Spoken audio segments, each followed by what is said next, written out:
Hello दोस्तों, नमस्कार। आप सभी का मेरा चैनल राहुल विद कंटेंट में बहुत बहुत स्वागत है। तो मेरे भाई जितने भी लोग BSF, CRPF, CISF, SSB, tradesman की तैयारी कर रहे हैं और अगर आप चाहते हैं कि आप यूट्यूब से पढ़ें तो राहुल विद कंटेंट एक बेस्ट चैनल साबित होने वाला है। आप जाएं मेरे वीडियोस वाली सेक्शन में जाकर, आप वीडियोस वाली सेक्शन में जाएं या तो आप मेरे चैनल की प्लेलिस्ट वाली सेक्शन में चले जाएं। मैंने वहां पे profit and loss, percentage, time and work and ratio and proportion और इसके साथ साथ मिक्स क्वेश्चनों की एक मैंने पूरा प्रॉपर मैं प्लेलिस्ट में बना दिया हूँ। ठीक है, तो आप लोग वहाँ पे जाएं और जाके अपनी तैयारी को और भी ज़्यादा बूस्ट करें, अपनी तैयारी को और भी ज़्यादा मजबूती दें। ठीक है दोस्तों, ये यूट्यूब पे ऐसा कोई भी चैनल आप लोगों को नहीं मिलेगा जो ट्रेडमैन के नाम से इस तरह से सिस्टमेटिक आप लोगों को पढ़ाता हो कोई, और अगर वैसा कोई चैनल है तो आप मुझे बताएं। ठीक है, तो दोस्तों हम लोग पढ़ने वाले हैं इस सेशन में साधारण ब्याज, और आज हम लोग का साधारण ब्याज का दूसरा क्लास होने वाला है। आज के हम लोग इस क्लास में क्या पढ़ेंगे तो ब्याज दे दिया जाएगा और मूलधन निकालने के लिए बोला जाएगा। दोस्तों क्वेश्चन यही रहेगा लेकिन लैंग्वेज चेंज रहेगी, लैंग्वेज बहुत ज़्यादा कॉम्प्लिकेटेड रहने वाली है। तो आप लोगों को डरने की कोई ज़रूरत नहीं है क्योंकि आप लोगों के साथ आपका भाई राहुल खड़ा है। ठीक है, तो चलिए हम लोग बिना किसी देरी की शुरुआत करते हैं हम लोग इस एपिसोड की। बस आप अपनी नज़रें को जमाए रखिएगा और आप ध्यान लगाकर मेरे भाई पढ़िएगा। आप यकीन मानिए, मैं जितना क्वेश्चन को मैं डील कर दूंगा 20 से 25 मिनट में ना, उतने सारे क्वेश्चन को लोग 1 घंटा में भी नहीं बता पाएंगे। और एक तो इन लोग इतने अच्छे अच्छे क्वेश्चन को लाएंगे भी नहीं, है ना। तो चलिए देखिए, पहला क्वेश्चन क्या बोल रहा है। बोल रहा है रवि ने एक बैंक से 8% वार्षिक साधारण ब्याज की दर से ऋण लिया, मतलब उधार लिया। 5 वर्ष के बाद उसे इस अवधि के लिए ब्याज के रूप में 6400 रुपये का भुगतान करना पड़ा। ठीक है, मतलब रवि है मेरे भाई, वो जाता है बैंक और 5 वर्ष के लिए 8% प्रति वर्ष के हिसाब से ले लेता है, क्या तो उधार ले लेता है कोई धनराशि। और उस मतलब वो जो रवि है वो सिर्फ ब्याज के रूप में 6400 रुपये देता है। तो पूछ रहा है कि उसने कुल कितना रुपया उधार लिया था बैंक से। तो देख लीजिए, टोटल मेरे भाई हम लोग निकालेंगे इंटरेस्ट। अगर हम लोग निकालेंगे कुल ब्याज, तो कुल ब्याज निकालने के लिए हम लोग क्या करेंगे, 1 साल की ब्याज का परसेंटेज कितना दिया हुआ 8%, और इसके साथ साथ हम लोग गुना कर देंगे किसमें तो समय से। तो समय कितना दिया हुआ है 5 वर्ष, बराबर कितना हो जाएगा तो 40%। ये तो मेरे भाई सिंपल सी बात है ना। अगर 1 वर्ष में 8% का ब्याज लग रहा है तो 5 वर्ष में 40% का ब्याज लगेगा। 8 बचे 40%, यही 40% दोस्तों ये ब्याज लग रहा है प्रतिशत में, लेकिन रियल में मेरे भाई कितना लग रहा है तो 6400 रुपये का ब्याज लग रहा है। मतलब हम ऐसा कह सकते हैं कि 40% का जो वैल्यू है ये मेरे भाई 6400 रुपये के बराबर दे रहा है ना। तो पूछ रहा है कि उसने कितना धनराशि उधार लिया था। तो हमेशा मेरे भाई धनराशि 100% उधार ली जाती है। मतलब यहाँ पे सिंपल सा मुझे निकालना है कितना प्रतिशत का वैल्यू, तो 100% का वैल्यू निकालना है। चलिए आप इसे काट दीजिए मेरे भाई, कितना बार में कट रहा है देख लीजिए। 1 0 से 1 0, ये 4 से मेरे भाई कितना बार में कटेगा तो 16 बार में कटेगा और 1 0 कट जाएगा। मतलब हम ऐसा कह सकते हैं कि ये 160 गुना है, तो ये भी मेरे भाई 160 गुना हो जाएगा। तो कितना हो जाएगा 16,000 रुपये हो जाएगा। तो रवि ने बैंक से 16,000 रुपये का ऋण लिया था, है ना। तो मैं दोस्तों उम्मीद करता हूँ कि आपको ये समझ में आया होगा। ये बेसिक सा क्वेश्चन था और ये वार्म अप क्वेश्चन था। इसके बाद से जो क्वेश्चन है उसमें आप फंस सकते हैं। ठीक है, और वैसा ही क्वेश्चन एग्जाम में आएगा। तो एग्जाम में जैसा भी क्वेश्चन आएगा हम लोग हर तरफ से तैयार रहेंगे अगर आप इस तरह से करके मेरे भाई पढ़ेंगे तो। देख लीजिए नेक्स्ट क्वेश्चन क्या है। बोल रहा यदि कोई धनराशि साधारण ब्याज की 5% वार्षिक दर पर 2 वर्ष के बाद 26,400 रुपये हो जाता है। अब आप क्वेश्चन को ध्यान से पढ़िए। बोल रहा कोई धनराशि 26,400 रुपये हो जाता है, मतलब इस जो मेरे भाई 26,400 रुपये है ये मूलधन और ब्याज दोनों है। मतलब आप इसे एक शब्द में कहें तो ये 26,400 रुपया मिश्रधन दिया हुआ है। तो रेट ऑफ इंटरेस्ट कितना है मेरे भाई 5% है, और समय कितना है तो 2 साल। तो कुल ब्याज मेरे भाई कितना हो जाएगा, कुल ब्याज कितना हो जाएगा तो मेरे भाई आप इसे निकाल लेंगे। 5% के हिसाब से 2 साल का तो 10%, और मेरे भाई मूलधन कितना होता है, तो मूलधन अपने आप में 100% होता है। और जो ये 26,400 रुपये दिया हुआ है ये मूलधन और ब्याज दोनों मिलाकर दिया हुआ है। तो हम ऐसा कह सकते हैं मेरे भाई कि जो 26,400 रुपया दिया हुआ है ना, ये अपने आप में 100% मूलधन प्लस 10% ब्याज, मतलब ये 110% के वैल्यू के बराबर दिया हुआ है ना। तो पूछ रहा है कि उन्होंने कितना राशि का उधार लिया था, वो धनराशि कितना था, तो धनराशि अपने आप में मेरे भाई 100% होता है, तो 100% का वैल्यू निकालना। देखिए अगर आप अपनी नज़र को लगाइएगा ऑप्शनों के ऊपर तो ये क्वेश्चन आराम से बन जाएगा। देख लीजिए कैसे, अगर 110% का वैल्यू 26,400 रुपया है तो 100% का वैल्यू कम ही होगा, कम होगा ना। इस प्रकार से अगर हम लोग आते हैं मेरे भाई तो इसका जो भी आंसर होगा ये 26,400 रुपये से कम ही होगा। तो पहला ऑप्शन मेरा तो यूं ही कट गया, क्योंकि पहला ऑप्शन जो दिख रहा है 29,040 रुपया, ये तो 26,400 रुपये से जो ज़्यादा है, कट गया ना। ओके, ऑप्शन नंबर बी कितना, 2,640 रुपया। अरे भाई कहाँ 26,400, 110% का वैल्यू, हमें 100% का वैल्यू निकालना है तो थोड़ी सी कम आएगा ना। अब ऐसा नहीं कि 26,000 से तो सीधा आ जाएगा 2,600 पे, ऐसा नहीं होगा। तो मेरा ऑप्शन नंबर बी भी गया। अगर हम लोग आते हैं ऑप्शन नंबर सी पे तो कितना दिया वो 2,400, ये भी मेरे भाई नहीं होगा। तो मेरा क्या बच गया अंतिम रूप से final answer option number D, जो इस क्वेश्चन का करेक्ट आंसर हो जाएगा। चलिए फिर भी हम लोग इसे बना ही लेते हैं, क्या दिक्कत का है। 1 0 से 1 0, 11 से मेरे भाई तो कटेगा ही कटेगा, 11 दूना 22 और 4 11 चौक 44 से चल जाएगा 0, तो 240 इंटू 100 बराबर कितना आ जाएगा, 24,000 रुपया आ जाएगा। तो 24,000 रुपया इस क्वेश्चन का मेरे भाई करेक्ट आंसर हो जाएगा, है ना।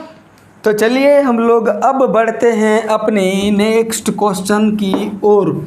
दोस्तों एक से एक बेहतरीन क्वेश्चनों को लाया जाएगा, ठीक है।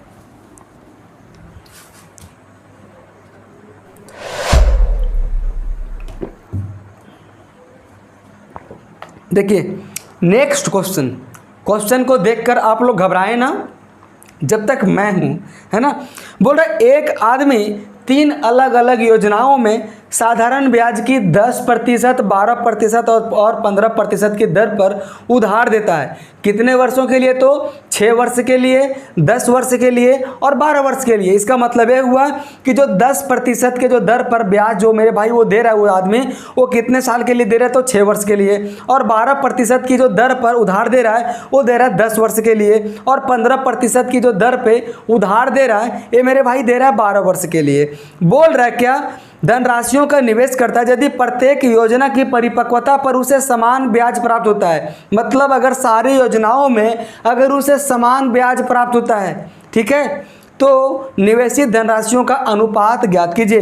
तो मतलब ऐसा मतलब दोस्तों इसमें क्वेश्चन पूछ रहा है, तो जो 10% के हिसाब से लगाया गया है वो मेरे भाई अनुपात में कितने के अनुपात में उसमें धनराशि को निवेश किया गया है। जो 12% के हिसाब से लगाया गया है उसमें कितने के अनुपात में धनराशि को निवेशित किया गया है, ठीक है। तो हम लोग क्या करेंगे मेरे भाई, यहाँ पे ब्याज बराबर दे दिया हुआ है, ठीक है। तो हम लोग ऐसे में क्या करेंगे, आप लोगों को दोस्तों मालूम है ना कि सिंपल इंटरेस्ट का फॉर्मूला क्या होता है, तो P into R into T बट्टे में 100 होता है, ठीक है। तो चलिए हम लोग सबसे पहले इसे लिखते हैं। तो 3 अलग अलग, देखो इसमें धनराशि अलग अलग है। आप एक धनराशि को मैं मान लेता हूँ P, दूसरी को Q और तीसरी को मैं मान लेता हूँ R। एक धनराशि को मैंने भाई मान लेता हूँ मैं P, दूसरी को Q में मान लेता हूँ। मैं थोड़ा सा इधर इसे शिफ्ट में करता हूँ। एक धनराशि को मैं मानता हूँ P, दूसरी को मैं दोस्तों मानता हूँ Q और तीसरी को दोस्तों मैं मानता हूँ R। कोई दिक्कत नहीं, देख लीजिए। और सभी में दोस्तों ये धनराशि अलग अलग है, इसमें P है, इसमें Q है और इसमें R है। पहला जो है मेरे भाई 10% के हिसाब से 6 वर्ष के लिए लगाता है। पहला मेरे भाई ये 10% के हिसाब से मेरे भाई 6 वर्ष के लिए लगाता है। बट्टे में 100 दे दूंगा तो क्या निकल जाएगा, ये ब्याज निकल गया, है ना। और मेरे भाई जो दूसरा है ये लगाता है 12% के हिसाब से। 12% के हिसाब से कितने वर्षों के लिए लगाता है, तो 10 वर्षों के लिए लगाता है और बट्टे में 100 हो जाएगा। और जो चौथा है मेरे भाई ये 15% के हिसाब से लगाता है। कितने वर्षों के लिए, तो ये 12 वर्षों के लिए मेरे भाई लगाता है। और ब्याज निकालने के लिए बट्टे में क्या कर दूंगा, 100। क्वेश्चन में क्या कह रहा है, ये सारे ब्याज बराबर हैं, तो क्यों ना मैं इसे बराबर कर दूं, क्यों ना मैं इसे बराबर कर दूं। अब यहाँ पे होगा क्या, इस 100 से ये 100 कट जाएगा और ये 100 भी आपस में कट जाएगा। उसके बाद जो जो कट रहा आप उसे काट दो, ठीक है। ये मैं परसेंटेज को मैं यहाँ से हटा देता हूँ। चलो अब इसे काटो 5 से, तो कितना बार में मेरा भाई कटेगा, तो 5 दूनी 10 है ना, 5 दूनी 10, 5 तिया 15। आप इसे काटिएगा मेरे भाई ध्यान से, है ना। देख लो काटता हूँ 6 से, 6 दूनी 12, 6 कम 6, 6 दूना 12, 6 दूना 12। ये मेरे भाई अब मुझे इसे काटना होगा 2 से, ये 2 से 2, 2 से 2, 2 से 2। अब मेरे पास फाइनल वैल्यू क्या बच गया, यहाँ पे तो सब कुछ कट ही गया, तो बच गया क्या, P बच गया। तो अब इसे लिख सकते हैं 1P बराबर मेरे भाई क्या बच गया यहाँ पे, तो 2Q है ना, बराबर मेरे भाई क्या बच गया यहाँ पे, तो 3R है ना, 3R बच गया। अगर आपने मेरा परसेंटेज की क्लास को किया होगा, या तो अगर आपने मेरा रेशियो एंड प्रपोर्शन की क्लास को किया होगा, तो मैंने इस चीज़ को सॉल्यूशन बताया था। अब मुझे क्या करना होगा, तीनों का निकालना है धनराशियों का अनुपात। देख लीजिए, अगर निकालना है P की धनराशि का अनुपात, मतलब अगर P के वैल्यू को निकालना है तो मैं क्या कर दूंगा, P को ढक दूंगा और इन दोनों को आपस में कर दूंगा गुना। 2 तिया कितना हो जाता है 6। अगर मुझे निकालना है Q को, तो मैं ढक दूंगा Q की बात को, ठीक है, Q की रेशियो को, और मैं इन दोनों को आपस में कर दूंगा गुना। कितना आ जाएगा, 3 एकम 3। अब इसका निकालने के लिए क्या करना पड़ेगा, 2 × 1 बराबर 2। तो यहाँ से मेरा ये फाइनल निकल गया कि उन तीनों के लिए जो धनराशियों का अनुपात था मेरे भाई, ये 6:3:2 के अनुपात में था। ये राशि 6,000, 3,000, 2,000 भी हो सकती है। ये राशि 6 लाख, 3 लाख, 2 लाख भी हो सकती है। मुझे नहीं मालूम, ना इसकी एग्जैक्ट वैल्यू निकलेगी, इसका वैल्यू मेरे भाई ये अनुपात में ही निकलेगा, है ना। तो दोस्तों कैसा लगा आप लोगों को, मज़ा आया ना, बहुत मज़ा आया होगा, ठीक है। तो चलिए हम लोग अभी से इरेज करते हैं और हम लोग बढ़ते हैं अपने नेक्स्ट क्वेश्चन की ओर। और नेक्स्ट क्वेश्चन मेरे भाई आपके ऊपर विजिबल है, 1 मिनट आप रुकिएगा, वेट कीजिएगा।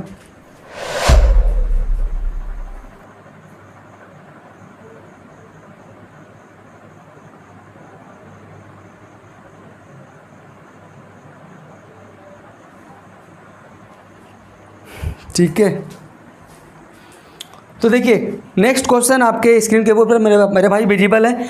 और नेक्स्ट क्वेश्चन इसमें भी मेरे भाई मूलधन निकालने के लिए बोला जा रहा है, लेकिन लैंग्वेज को चेंज कर दिया है। लैंग्वेज कैसे जब चेंज किया देख लीजिए। बोल रहा है यदि साधारण ब्याज की वार्षिक दर को 8% से बढ़ाकर 12.5% किया जाता है, तो एक व्यक्ति की ब्याज से होने वाली वार्षिक आय में 369 रुपये की वृद्धि हो जाती है। मेरे भाई ये सिंपल सी बात है, अगर मुझे बढ़ाना होगा अपनी आय में वृद्धि, ठीक है, अगर मुझे अपनी इनकम में वृद्धि करना है, तो मैं सिंपल सा क्या करूंगा, जितना भी जो रेट ऑफ इंटरेस्ट दिया है मैं उसे बढ़ा दूंगा।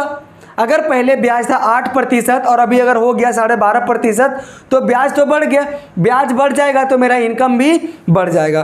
तो मेरे भाई बढ़ा हुआ ब्याज कितना है, तो पहले था मेरे भाई 8% और अभी मेरे भाई कितना हो गया 12.5%। तो इन दोनों का अंतर मेरे भाई कितना आ जाएगा, तो 4.5%। इसका मतलब यह हुआ कि इसका ब्याज में बढ़ोतरी हुआ है मेरे भाई 4.5% का। और मेरे भाई वास्तविकता में कितनी प्रतिशत, कितने रुपये की वृद्धि हुई, तो 369 रुपये की वृद्धि हुई है। वही है ना 369 रुपये। हाँ, तो दोस्तों इसमें पूछ रहा है कि मूलधन कितना है, तो बस आप मूलधन निकाल दो।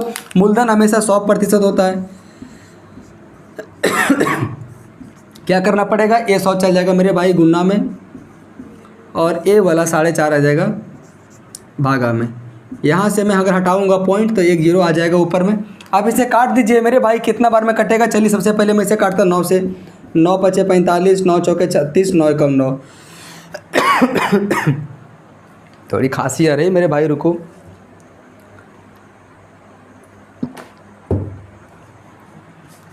अब इसे काट दो मेरे भाई 5 से। 5 दूनी 10, 2 0 को 2 0, कितना आ जाएगा 41 दूनी 82 और 2 0 का 2 0, मतलब 8200 रुपया हो जाएगा इस क्वेश्चन का करेक्ट आंसर, है ना। तो आप लोगों को सिंपल सा ऐसे क्वेश्चन को करने में ज़्यादा मिनट का समय नहीं लगना चाहिए, और अगर लगता है तो मेरे भाई आप प्रैक्टिस ज़्यादा करो। और मैं जिस भी चैप्टर को दोस्तों मैं पढ़ा देता हूँ उसके बाद से आप प्रैक्टिस सेट करके देख लेना। अगर आपसे नहीं बना तो मेरे चैनल पे आके कमेंट करना, ठीक है। लेकिन आप जिस एग्ज़ाम के टारगेट कर रहे हो मैं उसी एग्ज़ाम के बारे में बोल रहा हूँ। देखिए नेक्स्ट क्वेश्चन थोड़ी सी कॉम्प्लिकेटेड है, लेकिन आप लोगों को डरना बिल्कुल भी नहीं है। बोल रहा एक व्यक्ति ने अपनी पूंजी का 1/2 भाग 5% वार्षिक ब्याज की दर पर, फिर उसने अपने पूंजी का 1/3 भाग 8% वार्षिक ब्याज की दर पर तथा शेष हिस्सा को 10% वार्षिक ब्याज की दर पर निवेश किया।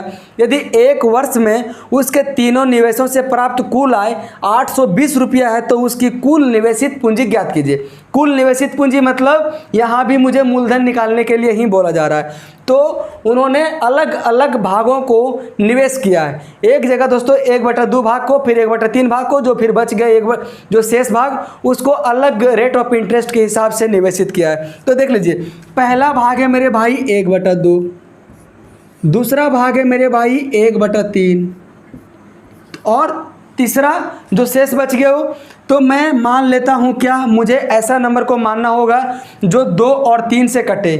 तो 2 और 3 से मेरे भाई 6 कटता है, सिंपल सा मुझे ले लेना इसका एलसीएम। लेकिन अगर आप 6 मानते हो तो आप देखो मेरे भाई, जब आप ब्याज लोगे इसका फॉर्मूला क्या होता है, P × R × T बटे में 100, मतलब नीचे मेरे भाई 100 से कटना होगा। तो मैं क्यों ना उस 6 को 600 में बना लूँ, ताकि जो भी अगर इसके बाद में जो 2 जीरो आएगा ये नीचे वाली 100 से मेरे भाई कट जाएगा। तो आप लोगों को कैसे नंबर को सोचना है, शायद आप लोगों को थोड़ा सा आइडिया आ गया होगा। तो मैं माना, ठीक है, मैं माना निवेशित पूंजी मैं मान लेता हूँ 2 × 6 के मतलब गुणनफल में 600, ठीक है। तो पहला भाग कितना है 1/2, तो 1/2 600 का कितना हो जाएगा मेरे भाई, तो 300 हो जाएगा, है ना। और दूसरा भाग कितना हो जाएगा इसका 600 का, तो 3 दूना 600 मतलब ये 200 आ जाएगा। अगर ये दोनों 300 और 200 500 हो गया है, मैंने टोटल माना है 600, तो शेष हिस्सा कितना बच गया 100, तो आप 100 को यहाँ लिख लो, कोई दिक्कत नहीं। अब देखो उन्होंने 1/2 भाग को, अर्थात हम कह सकते हैं कि उन्होंने 300 रुपये को उन्होंने मेरे भाई निवेश किया है 5% की दर से। तो मैं यहाँ पे लिख लेता हूँ 5%, है ना, 5% की दर से। और दोस्तों सारे में समय बराबर है, सारे में समय 1 साल ही है, तो मैं यहाँ गुना कर देता हूँ 1 से। ये दोस्तों जो 1/3 भाग है मैंने जिसे मान लिया है 200, ये 8% प्रति वर्ष के हिसाब से निवेशित करता है। तो मैं यहाँ गुना कर दूंगा 8 × 1, मतलब इसका दोस्तों फार्मूला होता है ना P × R × T बटे में 100। अभी मैं बटे में 100 नहीं लिख रहा हूँ, लिखूंगा। और जो शेष भाग है मेरे भाई ये 10% वार्षिक दर के हिसाब से निवेश करता है, तो 10 और 1 साल का समय है। अब बट्टे में दे दूंगा सारे में 100, सारे में 100, सारे में दे दूंगा 100, है ना। अब जो जो कट रहा है उसे काट दीजिए मेरे भाई, देख लो यहाँ पे, ठीक है। 1 0 2 0 1 0 2 0 1 0 2 0 1 0 2 0 1 0 2 0 1 0 2 0। अब ये मुझे दोस्तों जोड़ना पड़ेगा सारे ब्याजों को, क्योंकि अंत में सारे ब्याजों को जोड़कर उसकी कुल मेरे भाई कमाई कितना दिया हुआ है 820 रुपया, है ना। टोटल आय का मतलब वही होता है ना कि मैंने इतना रुपये को इन्वेस्ट किया 5% के हिसाब से, इतना रुपये को मैंने इन्वेस्ट किया 8% के हिसाब से, और इतने रुपये को मैंने इन्वेस्ट किया 10% के हिसाब से। तो जितने भी मेरे भाई ब्याज आएगा, आय क्या होती है, जो मुझे ब्याज मिलेगा वही मेरा आय हो जाएगा, वही मेरी इनकम हो जाएगा, है ना। तो अगर आप यहाँ पे देखेंगे तो टोटल कितना आ जाएगा, तो 3 × 5 = 15 × 1 बराबर कितना आ जाएगा मेरे भाई 15। यहाँ पे कितना आ जाएगा, तो 8 दूनी 16, और यहाँ पे कितना आ जाएगा, तो 10 से कम 10। तो कितना टोटल दोस्तों आ गया 15 और 16 31, 31 और 10 41 आ गया, कोई दिक्कत नहीं। इसी 41 का मेरे भाई वैल्यू, इसी 41 का वैल्यू कितना दिया हुआ मेरे भाई 820 दिया हुआ है ना। तो ये मेरे भाई कितना गुना है, तो 41 दूनी 82 मतलब 20 गुना है।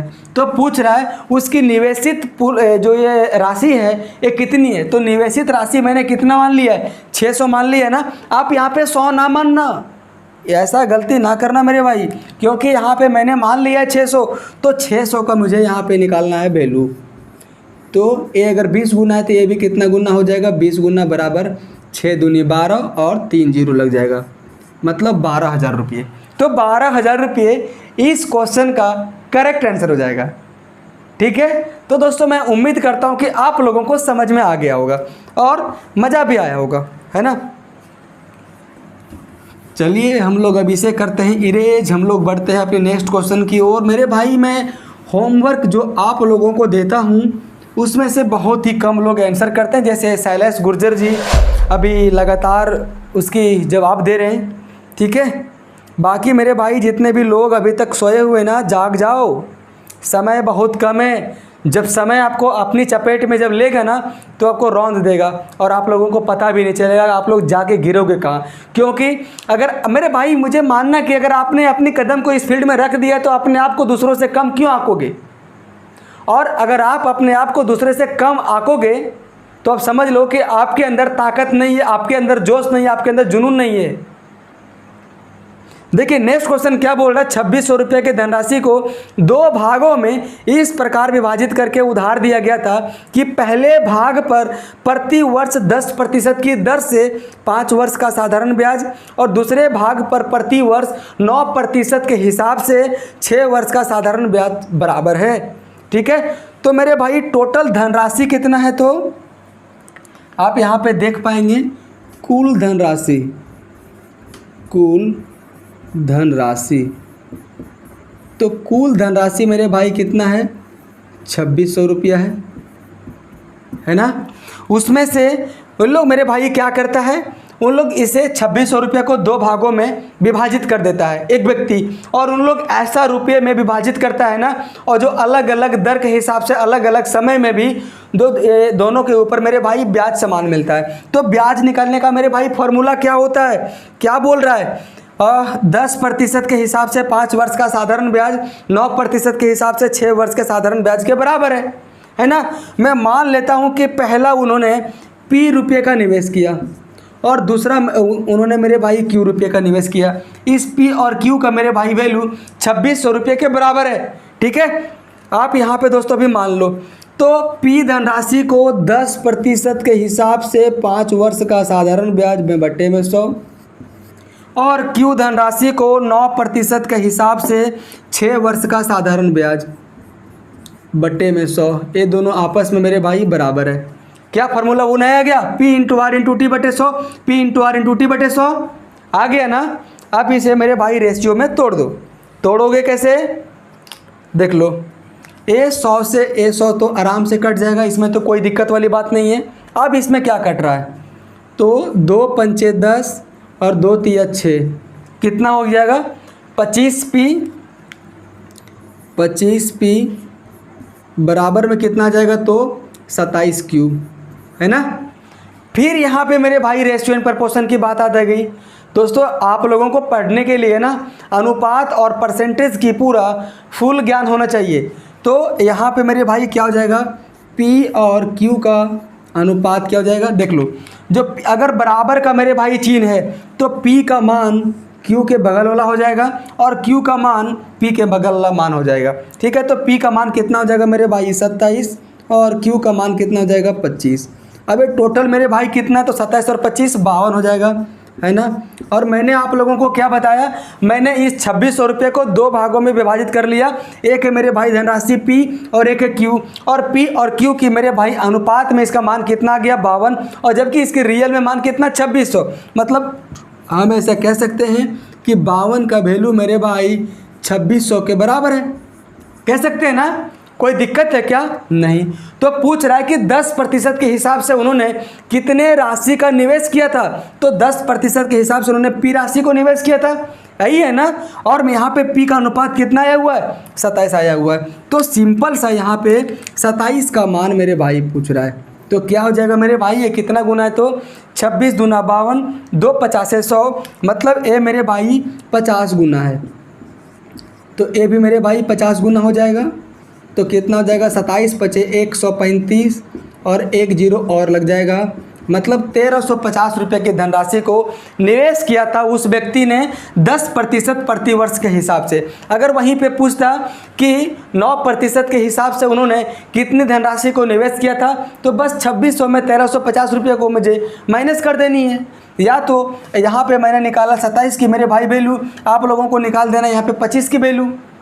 ठीक है, दिक्कत नहीं आने वाली है। चलिए दोस्तों, मैं उम्मीद करता हूँ कि मज़ा आ रहा होगा, है ना दोस्तों। रगड़ के पढ़िए, अब टेंशन नहीं लेनी।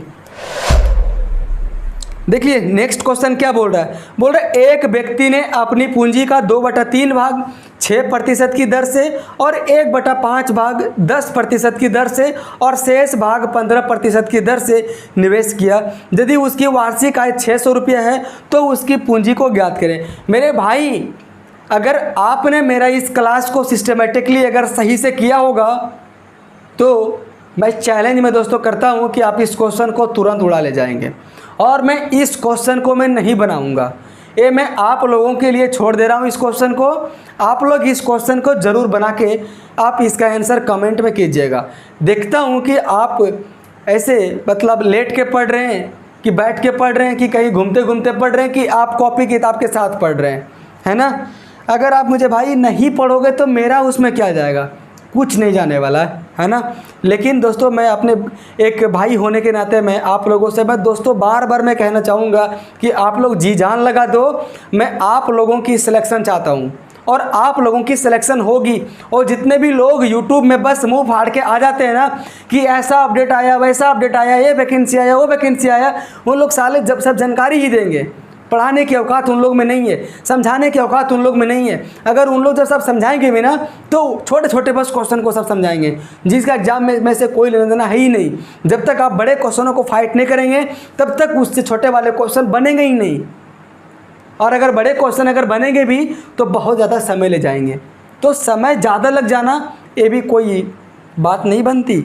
ठीक है, देखिए नेक्स्ट क्वेश्चन है क्या बोल रहा है। एक निश्चित राशि पर 13% वार्षिक ब्याज की दर से 5 वर्ष का साधारण ब्याज 650 है। तो सबसे पहले निकालूंगा मेरे भाई कुल ब्याज। सबसे पहले मैं क्या निकालूंगा, कुल ब्याज निकालूंगा। तो कुल ब्याज कितना आ जाएगा, तो 13% के हिसाब से 5 वर्ष का कितना आ जाएगा, 65%। तो ये परसेंटेज के रूप में ब्याज आया 65%। वही रुपये में एग्जैक्टली इसकी वैल्यू दे दिया हुआ कितना, तो कितना दिया हुआ 650 रुपये। मतलब हम ऐसा कह सकते हैं मेरे भाई कि 65% का जो मान है ये 650 के वैल्यू के बराबर दिया हुआ है। तो मूलधन पूछ रहा है, तो मूलधन अपने आप में 100% होगी। तो ये मेरे भाई कितना गुना है, तो 10 गुना है। सिंपल सी बात है। तो ये भी मेरे भाई 10 ही गुना होगा, है ना। तो कितना हो जाएगा, 100 × 10 बराबर 1000। तो 1000 रुपया इस क्वेश्चन का करेक्ट आंसर हो जाएगा। हालांकि आप लोगों को ऐसे क्वेश्चनों को ओरली करना है। 13 × 65 650 बटे 65 बराबर 10, तो 100 × 10 बराबर 1000। 1 सेकंड, मतलब 1 सेकंड आप नहीं बोलो, ठीक है। मतलब 3 से 4 सेकंड में बस इस क्वेश्चन को हो जाना है ना। हालांकि मैं आप लोगों को इतना सारा मैं कॉन्सेप्ट में सिखाया हूँ, यूनिट डिजिट मेथड सिखाया हूँ, मल्टीप्लाइंग फैक्टर का दोस्तों मैंने आप लोगों को बताया हूँ, और ना जाने कितने कितने चीज़ों, और ये अप्रोक्सीमेशन मेथड को भी दोस्तों मैंने आप लोगों को बताया हूँ।